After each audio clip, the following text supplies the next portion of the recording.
Happy Halloween. Didn't mean to scare you with this absolutely weird quad.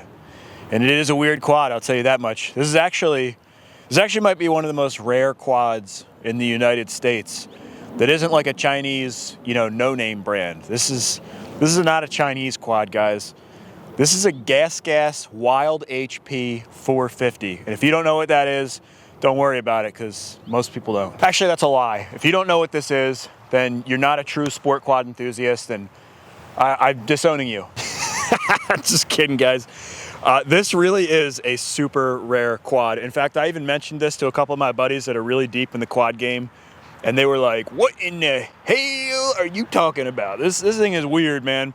So this thing is a Spanish quad, but again, it's not a Chinese quad. If you haven't been around, you really might not know what this is. This is kind of like, if you grew up in the 90s, early 2000s, and you were into quads, you probably know what this is. They featured these in dirt wheels. They were supposedly really fierce. And when I say they, I mean this is the Wild 450. You can see it right there in the graphics, and it's got a 450 four-stroke in it. Its more well-known brother, but also extremely rare, is the Wild HP 300. Now the 300 is a two-stroke version, which is arguably cooler, but what's so neat about this 450 version is it's substantially more rare. Now you guys may have to correct me in the comments, because information on these things is really hard to find. I put it in on ChatGPT, and it said ChatGPT estimated between 100 and 150 of these things even exist in the US. Some people that I reached out to said that there's less than 50 in the US. So I couldn't get actual production numbers or import numbers to see how many of these things are actually here, but I know that there's not that many. Now, as far as the 300cc two-stroke version, I've actually seen a handful of those in person. They're still extremely rare, but I've never even seen the 450 in person. In fact, I don't know anybody that has. And guys, this is what I do for a living. I'm like, I live, eat, breathe, and sleep sport quads and dirt bikes. So you would think that on one of these trips that I've been to or something, somebody would have had one. And maybe they did, and I just didn't notice, but it's kind of a noticeable machine. So I think I remember. I was really lucky to stumble upon this one. It actually came to me. One of you guys had it. A subscriber had reached out to me actually a couple of years ago. He had sent me an email saying that he had this thing. He only lived 20 minutes away, and I was like, man, I just don't know if it's for me. And at the time, I wasn't really looking for a project. Well, fast forward another 2 years, and he sent me another email, and I'm kind of in the same position, not looking for another project. And he's like, dude, this thing has been sitting here. It hasn't moved an inch. I'm really looking to get rid of this thing. And we ended up making a deal, went and picked it up, ended up being a super nice guy, awesome, just to meet a subscriber and everything. And it was cool that he lived only 20 minutes away. So it's going to be neat to be able to probably restore this thing. We're going to see. And it'll be cool to actually be able to bring it back and show it to him. So let's take a closer look at this thing. It's just a really interesting machine.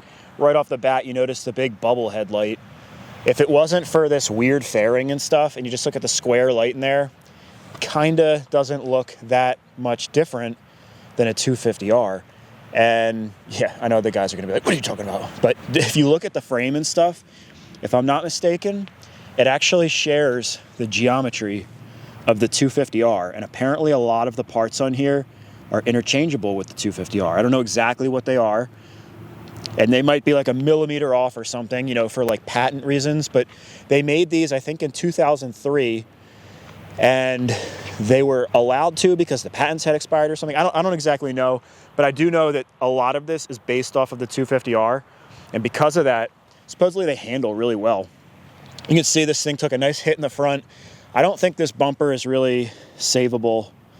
There's too many kinks and smashes in it. I actually tried removing it, and I can't remove it because the bolt backs up against that. So I'm gonna have to cut that off. The reason I was trying to remove it is because the VIN number is behind here. I was trying to get a good look at that. And yeah, so I just kind of left it there for now. But you can see this thing has seen better days, man. It looks like it's been sitting outside for quite some time. A lot of rust. I mean, the bottom of the shock bumper looks like it's just in total decay. But what's really cool about these is they came with these are like +2 A-arms, maybe even +3s if you compared them to, like a regular sport quad. They came with that factory, and they came with these dual rate Olin shocks, which I do believe I'll be able to rebuild those, make them look like brand new. But right out of the box, these were kind of like race quads. Give you guys a look at the engine. So it's a 450cc, and it does have electric start, I think anyways, and it also has the backup kickstart, which is really cool. I don't know much about the power. Look at the oil tank here. It's actually got little sight glasses, 2 of them. Kind of interesting. I'm sure I'm gonna have a lot of learning to do with this. This is more than likely a weird machine to work on. I don't think it shares components besides the frame, but like a lot of this stuff is Gas's own thing. Got the, they came with these Nerf bars with the integrated pegs, and they're aluminum pegs. So typically I would think these would get worn out really quickly. So maybe this doesn't have all that much time on it. It's just been sitting outside for a long time. I really have no idea. Then check out this muffler. What a weird looking muffler. It's got like a, I don't know, 40-degree bend in it or something. I'm sure that this is an unobtainium piece, something really hard to get. Luckily, I can probably clean this cap up if I can get those little grind marks off, vapor blast everything, and repack that. That might be a real nightmare to repack, but whatever. And if you come back here, we've got our tail light. There was a reflector on that side. This one looks like it's missing. All that stuff is factory, and I think these were turn signals. Somebody removed them, and I think that stuff actually came from the factory. Just really strange quads. Under here, you can see, again, just this thing has seen better days, man. Apparently, this snapped off right here on the sprocket side. Caused some kind of issues. The back bearings are blown, and everything's just kind of sitting in there right now. This was a project that somebody started and just never finished it. Got some almost new Bazooka tires on here, though, so that's a bonus. We'll come over here, look at this side of the engine. Looks like somebody painted it, maybe. I don't know. Really, really, really weird quad. You can see the little Gas logo is on everything, dude. Like every little piece. They have that little GG. Yeah, man, really, really cool. And if you come up here, it gets even weirder. Look at this. Motorcycle style gas cap, and that is the OEM one. That's how they came. And if you come up here, even weirder. Did you think it could get any weirder? Neither did I, but apparently it can. It's got 4-way flashers, dude. That's crazy. Thing's got turn signals, a little dash and everything. Now this has a thumb throttle on it right now. It looks like a Honda thumb throttle. And they originally came with a twist throttle. So we'll see if we can get, it was a Domino twist throttle. I did a little research, and I think you can still get that. Really, I'd like to bring this thing back to what it was like when it was new. I'm really happy that the plastics are in good shape. If I can reproduce these graphics, because they're a little bit faded. They're not terrible, but they're on there. They're a little discolored. Like you can see, this is yellowed. These ones are scratched up really bad. I'm sure I can replicate those and have them reprinted, so I'll be able to have new graphics. But the plastics themselves are actually pretty good. There's a little stress mark here, but otherwise it's just like scratches. If I can get all those scratches and stuff out, reproduce the graphics, that's, I'm sure, one of the hardest parts to get on these things is the plastics. So the fact that we're complete there, really, really happy about that. And I just wanted to show you guys this stuff. Under the plastics, you can see there's an off-road vehicle sticker from the state of Washington. It just makes me wonder where this machine has been, because they originated in Spain, imported to the US. We know it lived in Washington. I bought it here in the Philadelphia area. Who even knows where it's been in between? But this thing has been all over the world, which really makes it have a cool story. Now, apparently this thing does run. However, it hasn't run in some time. When it was put away, apparently it ran. And the guy told me that if I put a jump pack on it, it should start up. But I'm not gonna do that. As much as I want to, because, you know, I hopped on the computer. We're gonna hop on the computer in a second here, but I just tried to do some research and seeing what's available for this and stuff. I think my goal is gonna be a restoration, because it's a mostly complete quad from what I see, which is the hardest. The big thing with this is gonna be finding parts. So if I can restore the existing pieces, will be money. Even if the engine runs good, I wanna at least rebuild it. But I couldn't even find a freaking piston for this thing. I'm sure we can get a piston, but even sourcing a gasket kit is looking like it's gonna be difficult. Those are the two things that I would really need, are the gasket kit and the piston, unless the piston just happens to be in good shape. But you know, when you're rebuilding something, ideally, you don't wanna be reusing a piston. And of course, it would be nice to put new bearings in it, but that could be an issue as well. However, the bearings might not actually have to be replaced. If I can get it all nice and cleaned up, vapor blasted and freshened up, restore, new powder coat, replace any little stuff, freshen up the plastics, new graphics, put the twist throttle on it, get all of this rust and stuff off of it, and just make it look like a showroom machine again. I think this would be like an awesome piece of history just to have saved and preserved. I don't think the bumper can be saved. So kind of putting an APB out right now. If anybody has one of these bumpers, please let me know, even if it's like slightly tweaked, something that's fixable. Otherwise, I do think like I can probably make a 250R bumper fit on here or something like that. It would just be cool to have the original one on there. And then of course, that piece in the back, I think it's the sprocket hub. I'm gonna have to replace that. And that's just what I've seen so far. When we tear this thing down, sure, we're gonna find some other stuff. So being that the parts are so difficult to find, that's why I don't wanna just fire this engine up the way that it sits, because there could be something wrong with it. I don't know if you guys see the tray under there, but it is leaking oil. Even if we put oil in it, I don't want to tank any of the parts in there because we might not be able to replace them. Anyways, I want to hop over to the computer. I want to show you guys how cool these things were when they came out back in the day. And I also want to do a little bit of scouting, see what we can do about parts sourcing for this. Not looking good. Whew. Tell you what, guys, this is brutal. I've been looking on the computer for like over an hour here and I didn't come up with much. So I'll show you guys what I got so far. I did at least find, luckily, I found a head gasket, which, the gaskets, I'm having trouble finding like a complete gasket kit for the bottom end, but most of those gaskets, if I really have to, I can reproduce them. We can cut them custom, but the head gasket is kind of a weird one. So this one says cylinder head gasket, gas 450 4-stroke from 03 to 09. So it says here, cylinder head gasket for gas FSE, FSR, SM quad 450 4-stroke from 06 to 09. So I also discovered that there was a newer version of the gas 450, which I've also never seen. And luckily though, this says can also be used for 03 to 05 models. So this head gasket appears to be the right one. So at least we're moving in the right direction. We found that. Now I did see this, but I don't know how reliable this is. It says complete gasket kit. 2004 Gas Wild HP 450. It says it's by S&S Cycle. I went to snscycle.com and it's all like Harley stuff. And I just have a feeling that this is not the gasket kit. If it was, shit, I would pay $225 for it because you can't find anything anywhere. Now we'll hop to eBay and I did find at least some of the consumable stuff that I would want to replace in the engine.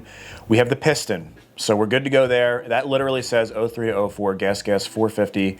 And if you click on this, they have it specified that it will fit gas ATVs, HP 450, 03 to 04. So the piston, we're good. We can always send the cylinder out to have that replated and fit to the piston, so we don't have to worry about if it needs to be bored out or anything like that. And then I saw there was a number of bearings. I think we can replace all the bearings. This is, I think this is a swing arm or a linkage kit, maybe both. And there's a clutch kit right here that EBC makes.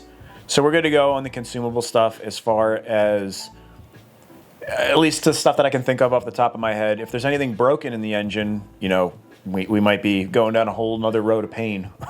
But at the very worst, I can make custom graphics or custom gaskets for it. If we have to go that route, we'll be able to get the job done. Now, as far as articles, service manuals, and brochures, good luck, man. I did a good bit of research here. I found the Wild HP 300. It says service manual, but I didn't see any breakdowns in here of like, I think this is an owner's manual. It has like basic operation, carburetor jetting, and stuff like that. I don't see any like engine assembly or anything like that. I don't think this is actually a service manual.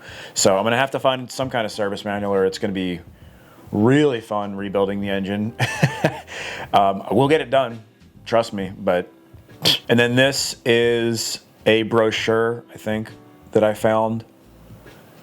And it's all, I don't know if it's in Spanish or what it's in, but it's not English. This is the newer style. So I think they came out with this, I don't know, it might have been 05, but I know at least it was in 2007, like this picture. And I found information, you know, like things that said parts for it that went all the way up to 2013. So I don't know if they made this version of the HP 450 up to 2014, or if that's a cross-reference, or 2013. I don't know if that's a cross-reference for the dirt bikes too. So just really elusive information. It's hard to even find pictures on Google of these freaking things, man. Like, here is the newer style on ATV Riders. This says 09. See if I can show you guys a couple pictures. It looks kind of weird, but I think it was an improved version of the one that I have. Not that bad looking. It kind of looks similar to like a Z400. But you can see they changed it quite a bit. It doesn't have that exhaust that goes down and then up, and with the weird angles and stuff in it. This is, as far as I know, the only other version of the 450 that they made. I don't think when they improved this design, I don't think they continued the 300, but I could be wrong. But for now, let's stick to the 03-04 version. So this is from Dirt Wheels. I wish that I still had my Dirt Wheels magazine collection. When I was in like my teen years, I guess I just went through this phase of throwing all my stuff out. And I had a stack of Dirt Wheels mags about this tall. I used to get them every month. I was subscribed for years as a kid, and I had the magazine, you know, with this exact, oh man, I wish I still had it. So I'm just gonna read through this with you guys because it's really, to me, it's a cool throwback, and because so many people don't even know what it is, you know, it might be cool to see. Throwback test, 2004 Gas Wild 450 and 300. Back in the early 2000s, Gas took the American quad market very seriously. Juan Romero, the CEO of North American operations, wants to see his company share the lucrative U.S. market expand significantly. While the Spanish company sells up to 14,000 off-road motorcycles in the European and American communities, they only recently became involved in selling quads on this side of the Atlantic. Introduced in late 2002, the first Gas 300 quad came with a liquid-cooled power-valved 300cc two-stroke engine. It had a perky engine that ran extremely well and was very competitive. Unfortunately, the first effort lacked the proper suspension and handling package needed to be competitive in the harsh American tracks and trails it would have to compete on. Instead of being discouraged, Gas took the advice they got from their dealer network and incorporated the various changes and recommendations into the 300's design for the following year. The final result was an improved 300 two-stroke for 2003 with an added surprise.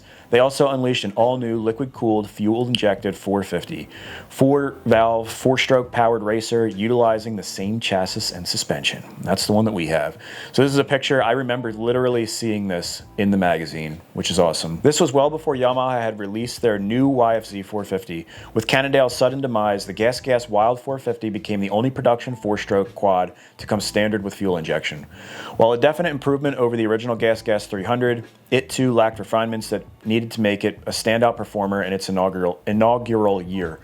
Now with the introduction of the new YFC 450 and Honda's much anticipated TRX 450R, Gas knew they could not sit still with the development of their 300 and 450 sport quads. We hooked up with Gas importer Juan Romero and arranged a test ride aboard the latest and greatest versions of the 04 Wild HP 300 two-stroke and the all-new, we were told, much improved Wild HP 450 four-stroke. Here's what we found out after taking these two models out for an extended test ride. How come my engine doesn't look like that? Gas Wild 300 and 450. The factory engineers paid close attention to their dealers' suggestions for the 04 models. They took out the harsh and tight steering and overly stiff suspension that the 03 models came with. The Gas two-stroke uses a 294cc liquid-cooled two-stroke engine with a single Keihin PWK 38mm carburetor. The Wild 450 with the liquid-cooled 449cc four-valve, four-stroke power plant. Both quads come with a Keihin carb. Both quads use the same Keihin carb, so I don't know if they just wrote that incorrectly, but the 450 is a fuel-injected. They also share a manual clutch, 6-speed transmission with no reverse gear. 2-inch longer Olin shocks hang from the new design A-arms up front. Travel is a good 10 inches in the front with 11 inches being available on the back end. Our test rides found that both quads are much easier steering up front than last year's model. They both had lighter, more accurate handling, and you could slide and rail corners fairly easily. The overall feel of the longer Olin shocks made them more plush at high and low speeds than last year's quad. It was much better and smoother. We think the factory is finally figuring out what type of suspension settings the Americans favor. Also, Also, the fast accelerating two-stroke motor has a fairly strong hit from the mid-range and up. Power is a bit flat on the very bottom end, and it revs to the moon on the top end. The 300 feels plenty fast with its close ratio rapid-fire 6-speed transmission. That sounds very fun to ride. Meanwhile, acceleration on the fuel-injected 4-stroke was a bit different. At first, we were disappointed with the motor's response when we nailed the twist throttle, but when we started to shift it early and letting it pull a gear high, we became much more comfortable. Even though we were riding at a fairly high altitude, 3 to 4,000 feet, the fuel-injected 4-stroke always seemed to have an abundance of torque.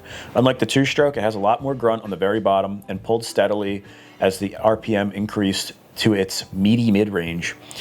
It keeps pulling hard until it hit the rev limiter on the top end where it stops cold. Once we started shifting it early and keeping it off the rev limiter, the ride was much improved. So these sound like two totally different quads. You've got like a high revving 2-stroke and a torquey 4-stroke, which is kind of odd for a 450. That seemed to be the key for riding the 450 at a quicker pace. Shift it early and often, and let the monster torque do all the work. The handling on the 450 was sharp and predictable, with no sudden washouts, pushing in the corners, or swapping in the whoops. Both quads had fairly good manners in the rough and high-speed sections we rode them in. Overall conclusions. We came away much more impressed with the 2004 Gas Wild 300 and 450 Sport quads. The Wild 300 has a strong, if slightly peaky engine with much improved steering and shock action. The Wild 450 has a ton of torque, and it's the only fuel-injected 4-stroke readily available. Both quads fly straight and true off jumps and are very predictable with handling and solid feel in the corners. The new longer Olin shocks work much better than the earlier shorter versions these units came with. Braking on both quads is exceptional. They come with high-quality Brembo double piston calipers up front and in the back. They are so good, in fact, that you will want to keep 2 fingers over the clutch at all times when using these potent stoppers. Otherwise, you can easily stall the motor out under hard braking. That's the other thing I forgot to mention when I was showing you guys the quad. The brakes, they have Brembo brakes on all front and back. It's pretty sweet. These 2 quads are race ready right off the dealer showroom floor. They come with standard aluminum Nerf bars, kill switches, Olin's race suspension, detachable chrome rear subframes, Maxxis tires, and ITP rims. Full aluminum skid plate protection and a choice of 48-inch or 52-inch wide front and rear ends directly from the dealer. The suggested retail price for the 04 300 2-stroke is $82.45. While the 04 450 4-stroke goes for $91.95. That is more than the YFZ 450 at $68.99 and the new Honda TRX 450 at $64.99. Are they worth the difference? We will have to wait until we compare all 4 in a heads-up high-performance shootout in the near future. As always, stay tuned. So as we know, now that we're in the future, the Gas did not withstand the test of time because most people haven't even freaking heard of it. Just for fun, I found this inflation calculator. I want to see what it would cost to buy this Gas today. So let's go to 2005 or 2004. We got $91.95, and in 2024, $15,269.35. So it'd be more expensive than a brand new YFC 450R or a Raptor 700. Pretty cool. Okay, so we clearly need a game plan for this one. This is not gonna be one of those projects where we can order up the parts and in the next week or so, they're gonna show up at the front doorstep. We gotta collect these damn things. A bit of a puzzle, if you will. Anyways, I don't think I'll be able to sleep at night if we don't try to start this thing up. I know it's probably not the smartest idea in the world, but I've done a lot of other things in this world that are not the brightest.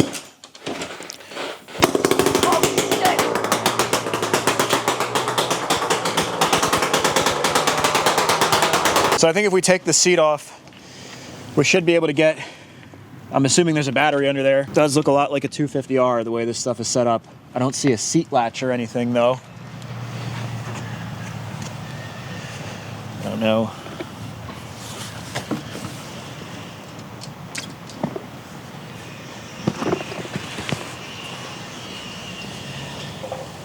I guess it just pulls off. It looks like there's like a latch or something that's missing. Great. Oh man, look at that. Looks like some kind of aftermarket programmer. It says Performance Grand. I don't know what the hell it says, but it doesn't look OEM. But certainly, I'm sure this is where the battery goes. Let's see if we can hook up a jumper box and see if she'll turn over. Let's see what happens when we give her power. We have to turn the ignition on. Fan just turned on. My plan is just if it's going to start, I'd slosh it around. There's some gas in there. Is to kill it immediately. I just want to see if it runs because there is oil in it, but it leaks pretty bad. So Fire in the hole. I guess it doesn't even matter if it's in gear. There's no shifter on it, or there's no chain. I don't even know where the damn start button is on this thing. I guess it's this here. Maybe not. Fire in the hole!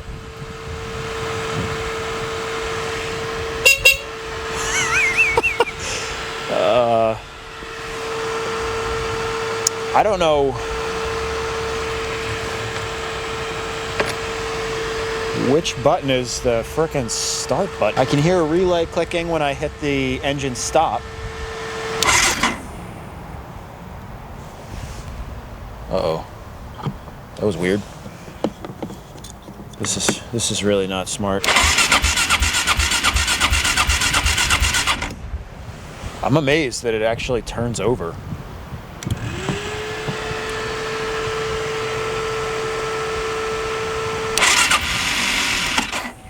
Ooh, that sounds like starter clutch.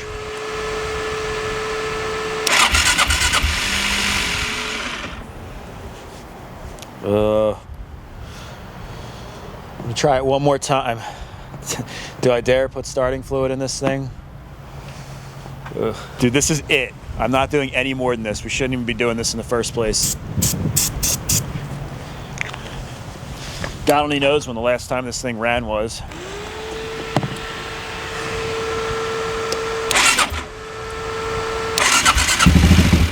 Oh my God, dude.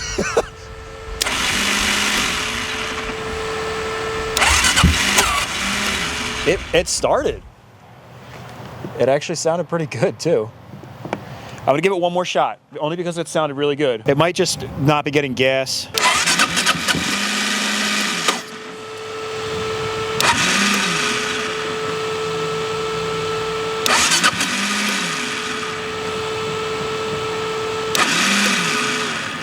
It definitely needs a starter clutch. So I don't know if I want to start kicking this damn thing, especially after the last incident we had with the Ducati. It actually did start though, which is really impressive. I think we should stop, okay? And let's pick this up after we order some parts. That's gonna be, this is my plan. My plan is, let's find the parts, order them up, and then I'm gonna come back to this project once we have the stuff, because it's probably gonna take some time. So I appreciate all you guys watching. If you have any info on these gases, where to get the parts, if there's any weird quirks or something that I need to be aware of now that, you know, could really bite me in the ass later, please let me know. If you enjoyed the video, please give it a thumbs up. I appreciate you guys watching. That helps out tremendously. Leave me in the comment section below. You guys ever seen one of these in person? Did you even know what it was? Like I said, this is the first 450 version that I've ever seen, and I almost never see the 300s. So also consider subscribing if you enjoy the content, and I will see you guys in the next video. Peace out.